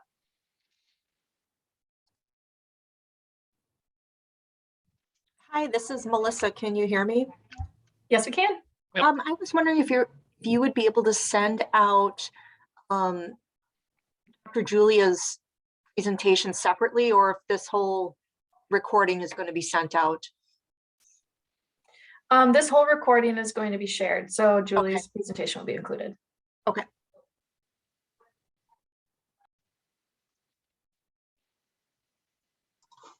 Hey, I have a question, but it's not well formed yet. I guess I kind of want to come out with it though, since it seems like I have the opportunity. So it's for Adam, and I thought that was a great presentation. I always learn something from you. And this, you can just go ahead and say like, oh, that's not my prerogative, because it's about the trees. So a lot of the neighbors I talked to in Ozaki have started talk about the old tree, like whatever people were planting 100 years ago or so on the bluff, and that those tree plantings seem really unhealthy for that bluff face and are ripping off that loosely cohesive sediment, and that's an issue. And I was wondering if that was a consideration you had, you or Lydia or whoever else was working on those planting recommendations, for which recommendations you gave. Does that make sense? Yeah, so kind of in general, the guidance that's in there is, you want to avoid large trees on the bluff because of the reasons you mentioned, and they also, as they grow, add extra weight to the bluff, which could reduce their stability. And so really, I think the benefits of the trees are kind of on the top of the bluff to be able to help with the stormwater and things like that. So we do have some guidance in there about keeping them away. Don't plant a big tree pretty close to the bluff edge. That's a better spot for shrubs and things like that. And any of the larger types of trees, we did not have as recommendations on the bluff slope and things like that. Good. And then No, as trees also in the bluff guide, as trees get close to the edge and may be at risk of tipping over and ripping out a big chunk of sediment, a practice for that could be to top the tree. So you cut safely cut the top of the tree down. That leaves the root system intact to hold the soil, but it doesn't have that big lever arm to tip over the edge. Yep, So that's another practice. makes a lot of sense.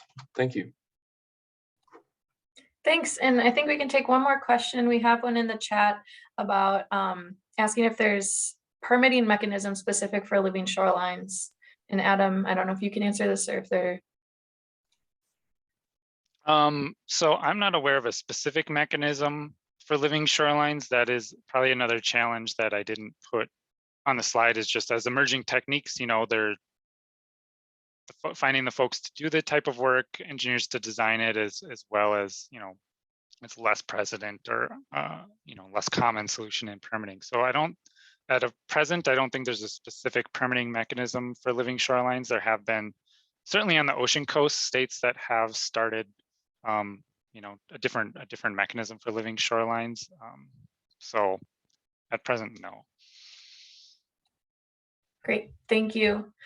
Okay, so with that, we're going to move on to our final speaker for this morning, and I'd like to introduce Robyn Fennig. She is the Hazard Mitigation Program Supervisor for Wisconsin Emergency Management, and she's here to discuss the Building Resilient Infrastructure and Communities Funding Program. So Robyn, feel free to share your screen and take it away. Good morning, everybody. I just thought I'd come on camera before I turn my camera off. Like Adam, I don't have fantastic bandwidth at home, but I will be sharing some slides. And Lydia, we can work to make them available for folks if they would like to see them. So thanks for having me.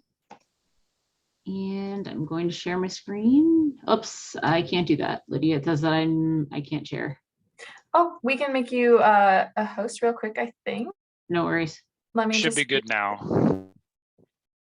I made it available for everyone to share, so, but only Robyn share. Thanks, Adam. Can someone confirm that you can see my screen? It is showing up. Yep, looks good.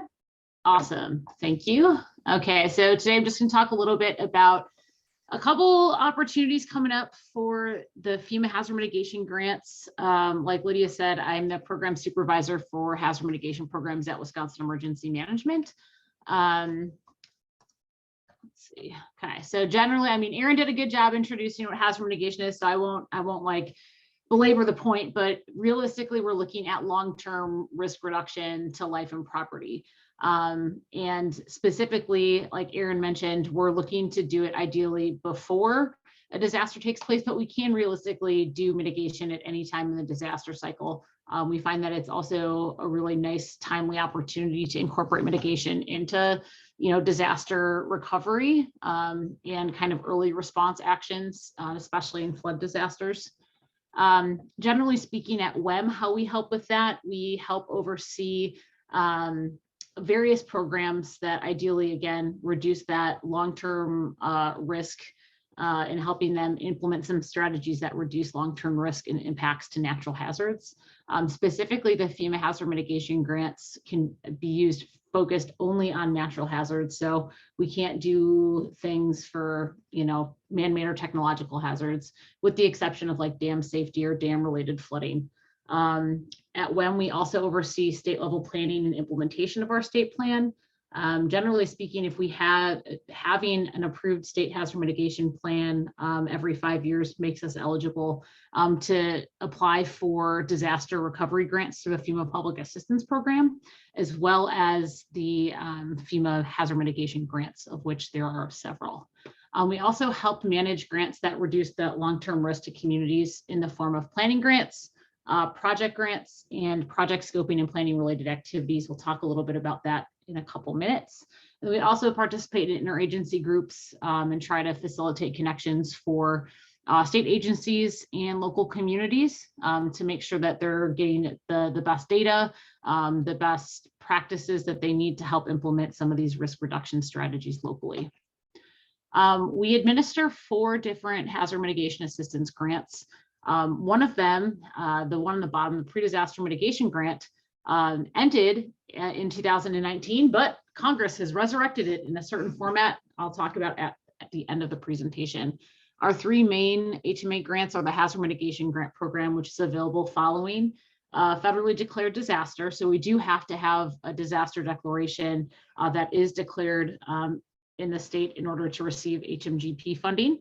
We also have the Flood Mitigation Assistance and BRIC, or Building Resilient Infrastructure and Communities program.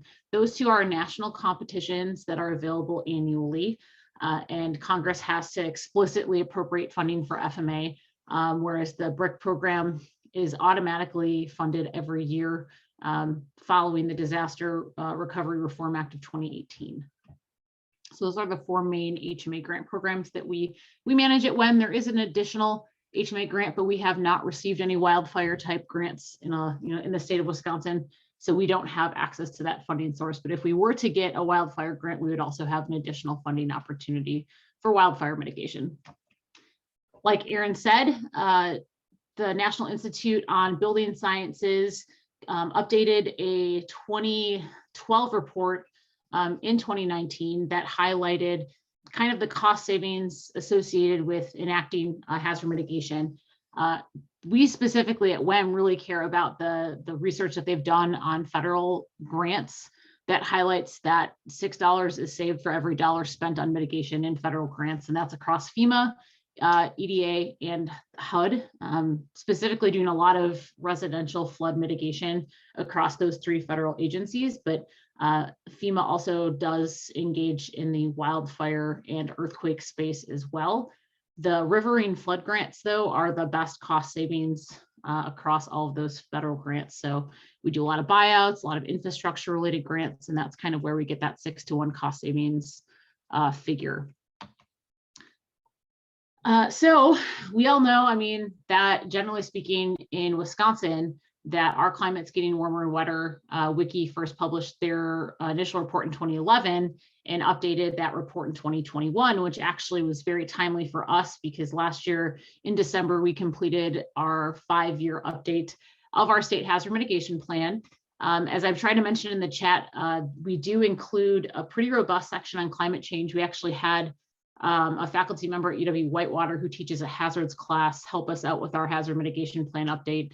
And he did a really great job, I think, of trying to communicate some of the more technical language to some of the emergency management folks who I think we would consider our super users of our state hazard mitigation plan.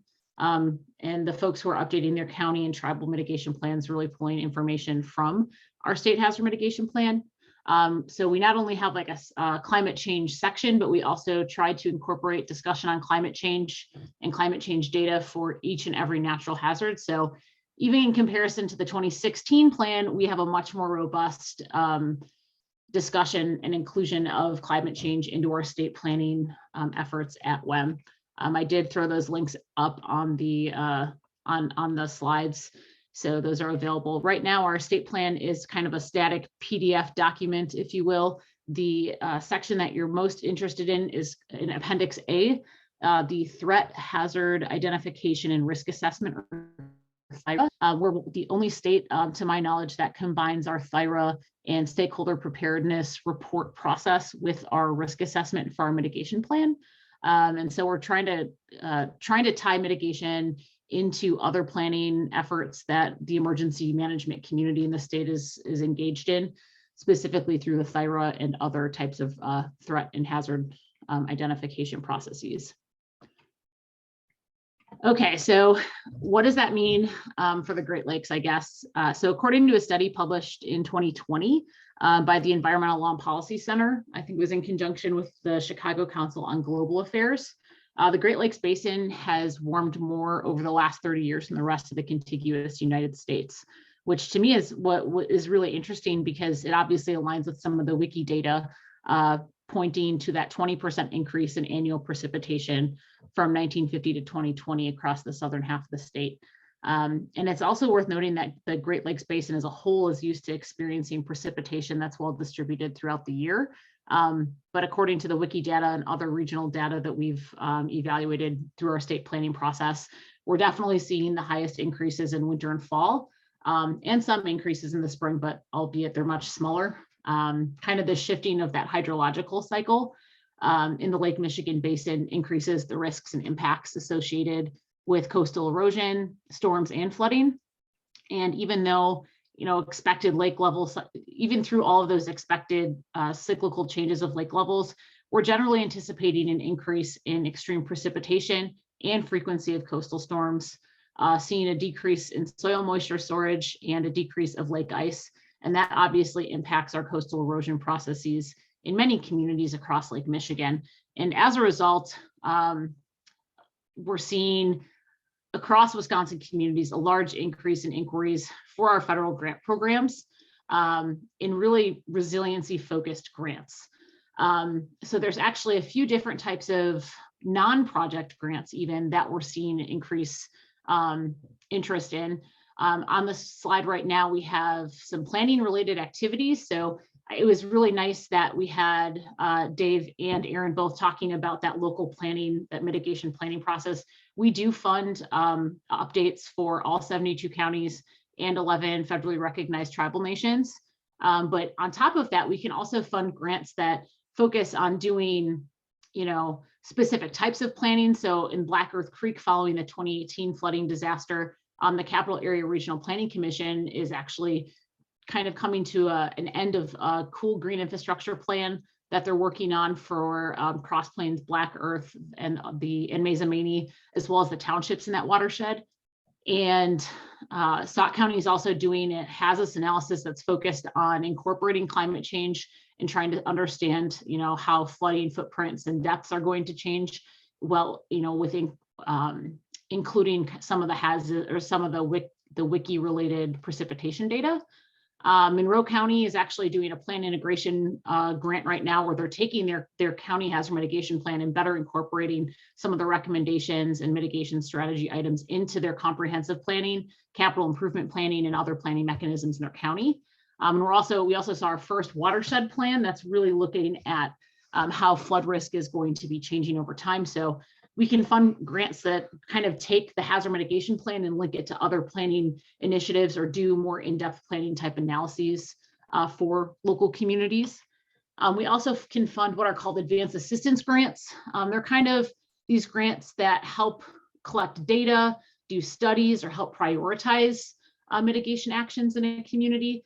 You can see a few of those up on the screen right now.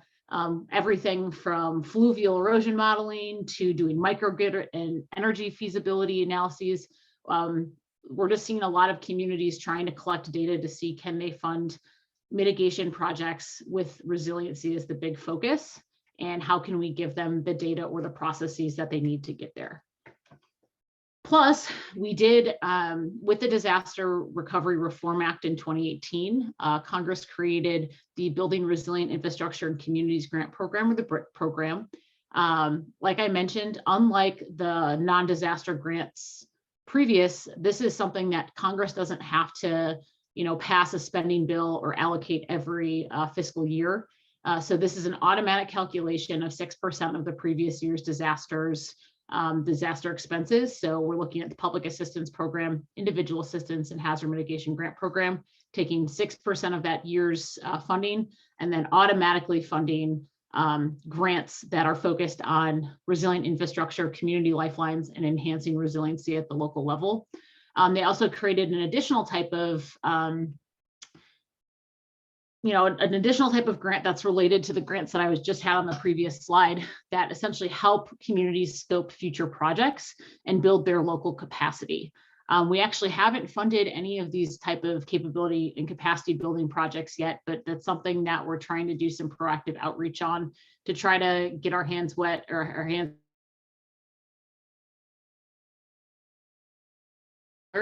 for communities to help support some of their capacity at the local level through the BRIC program. The past two funding cycles, we've gotten some a state set aside allocation that mostly funds planning grants.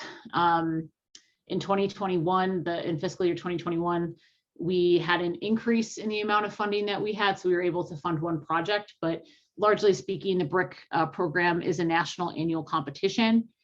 We received, I would say, historic interest in both the 2020 and 2021 cycles. This current cycle, we submitted $128 million of federal share for competitive sub-applications, which is the largest allocation that we've ever tried to apply for.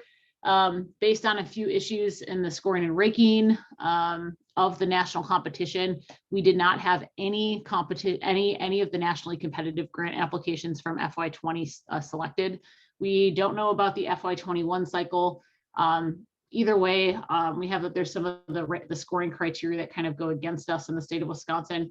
And so what we're trying to do because of this is take advantage of a new opportunity that was created kind of in response to how inequitably the BRIC grant funding was allocated in 2020. Only, I think 12 grants were selected, and they were all on the East and West coasts, with the exception, I think Kentucky got a grant. It was not a very large one, but all the other grants were allocated to coastal communities. And so Congress obviously was not very happy with that. And so they brought back these legislative appropriations. And they also approved a huge disaster allocation for the COVID-19 pandemic. Initially, FEMA was not going to give us any hazard mitigation grant program, HMGP funding from the COVID-19 pandemic. But in August of 2021, we were given a $30 million allocation to fund mitigation projects. Our number one focus was funding projects in that 60 million BRIC allocation that, we had communities put forth, thousands and thousands of dollars on engineering scoping just to submit an eligible application to FEMA to look at, and they didn't get any selected. So we wanted to try to fund a lot of those projects through the HMGP application. And again, most of those are really resiliency, climate change focused in nature. So two of the ones that I think could help inspire future projects. One is in Forest County. Granted, this is not a coastal project per se. The Lily River is kind of I've got a map in the lower right-hand corner. It's kind of situated on the Forest County, Langlade County border. And the Lily River is a class 2 trout stream. But this is actually the first time that we're incorporating ecosystem services benefits to drive a benefit cost analysis.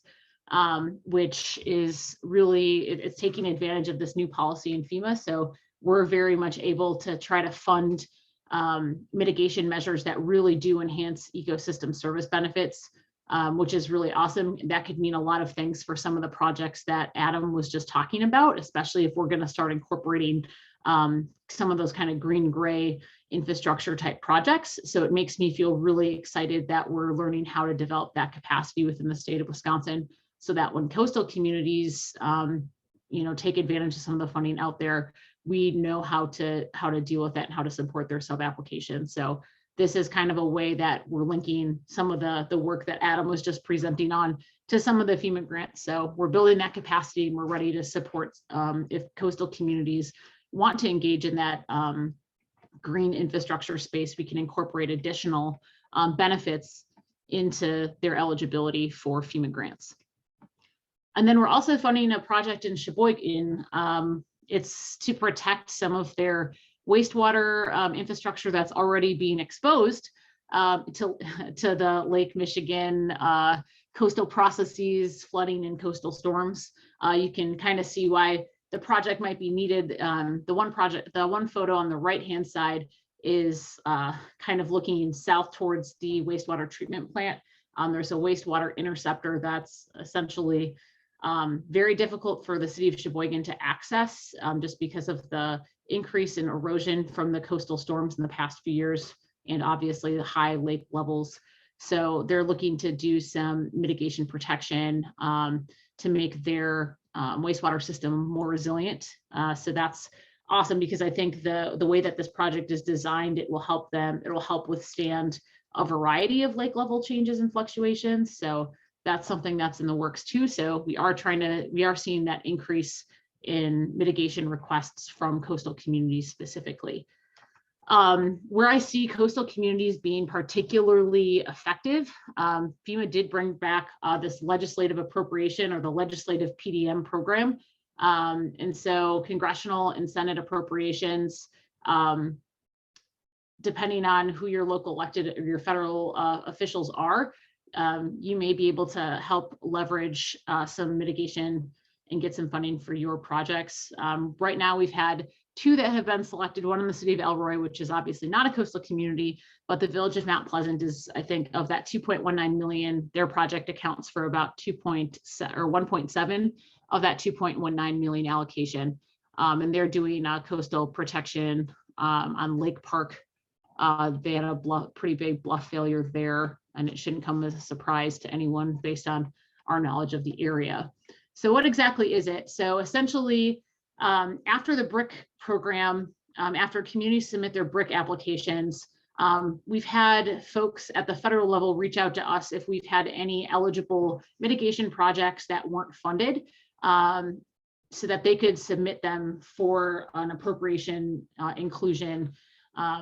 And so what happened in spring 2021, we gave them a list of all of the BRIC applicants. Senator Baldwin's office chose the Mount Pleasant project, and then the Elroy project, I think, was developed through Congressman Kine's office. So there's those get submitted to the respective House or Senate DHS appropriations committees. And essentially what we want to do is we want to try to engage communities that if they have an eligible application or a project that would be eligible in the FEMA HMA programs, we want to give all of those projects to our federal representatives for them to consider. We're not scoring or ranking them. We're just saying, hey, these are eligible. And we, do preliminary screening to show that they're technically feasible and cost effective, and then provide letters of support. And then if we're able to have that, we're encouraging all communities to reach out to their federal representatives about these legislative PDM appropriations, just so that they can get their names on the list and get forwarded to their respective appropriations committees. So if you know of any communities that might fit this, please encourage them to reach out. I think the first stage would be to develop a pre-application with us through the BRIC program. And then based on that, we'll be able to investigate if it is technically feasible and cost effective. And then we can kind of make that suggestion to the federal folks to make a decision about, it's up to them ultimately and which projects might help their constituents the most. But we're really happy to help advocate for communities and get them as much funding as possible. Generally, so the next steps, if you know of any communities that are interested in either BRIC or this being considered for the legislative PDM process for this next cycle, which would be in spring. It sounds like it's a really far way away, but it does take a long time to investigate technical feasibility and to do a benefit cost analysis. Please reach out to us at the DMA WEM hazard mitigation at wisconsin.gov email address with those items that I have up on the screen by September 1st. It doesn't have it's really just, hey, we are interested. Here's the community. This is my community name. This is the problem we're experiencing. Here's the proposed project. You don't need to have any engineering, but it's just good for us to know so we can evaluate cost effectiveness. Just a cost estimate could be like 2 million or 1.5 million or $500,000. We don't need to know the full detailed breakdown by any means. But if you do have any questions, feel free to pass my email along as well. I do see that there are some notes in the chat. Let's see. Yep, and Lydia put those in there. Any funding grants for individual property owners to protect Lake Michigan shoreline. So Andy, we do not fund projects direct with residents. All the projects have to be supported by a local unit of government who participate in and they have to participate in a local hazard mitigation planning process. So for instance, if there was a community in Ozaukee County that wanted to support a residential, mitigation process or project, they'd have to reach out to their township or municipality who participated in Andy's process that he outlined in his earlier presentation, and then they would be eligible. Thank you so much, answers that question. Robyn. Yep. I hope that answers the question. If you have any others, Robyn shared her contact information, so feel free to reach out to her or any of the other speakers that have their contact information on their slides or in the chat. And I just want to give a big thank you to all of our speakers for presenting this morning, and just let you all know that a recording of the meeting will be sent out early next week. We just need to get it captioned, and it will also be available on the Wisconsin Coastal Resilience website. So thank you all for being here this morning, and enjoy the rest of your afternoon. Thank you.